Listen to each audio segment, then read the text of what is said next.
மாநில சிறுபான்மையினர் நல ஆணையத்தின் முன்னாள் தலைவராக இருந்திருக்கக்கூடிய மறைந்த பேராயர் எஸ்ரா சர்க்குணம் அவர்களுக்கு காவல்துறை மரியாதையுடன் இறுதி அஞ்சலி செலுத்த தமிழ்நாடு முதலமைச்சர் மு.க.ஸ்டாலின் ஆணை பிறப்பித்திருக்கிறார்.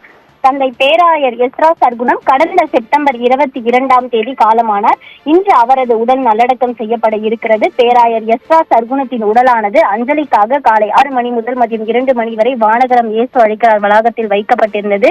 இந்த நிலையில் ஏராளமான கிறிஸ்தவ பிரமுகர்கள், அரசியல் பிரமுகர்கள், கிறிஸ்தவ அமைப்பினர், பல்வேறு நிறுவன தலைவர்கள் மற்றும் பொதுமக்கள் என ஏராளமானோர் எஸ்ரா சர்க்குணத்தின் உடலுக்கு அஞ்சலி செலுத்தினர். மேலும் அடக்க ஆராதனையை தொடர்ந்து பேராயர் எஸ்ரா சர்க்குணத்தின் உடலானது சென்னை கீழ்ப்பாக்கத்தில் உள்ள ஓம்ஸ் ரோடு பகுதியில் அவர் வாழ்ந்த வீட்டிற்கு தற்பொழுது கொண்டு செல்லப்பட்டு தொடர்ந்து மாலை 5 மணிக்கு கீழ்ப்பாக்கம் கல்லறையில் தந்தை பேராயர் எஸ்ரா சர்க்குணத்தின் உடலானது நல்லடக்கம் செய்யப்பட இருக்கிறது.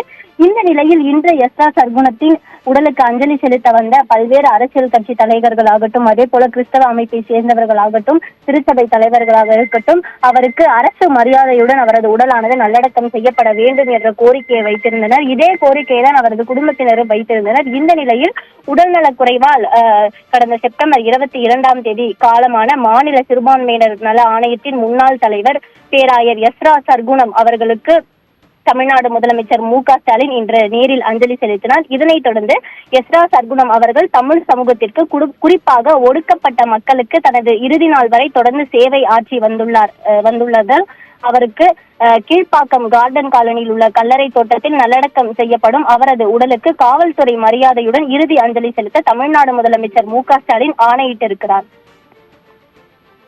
விவரங்களுக்கு நன்றி மாயாவதி.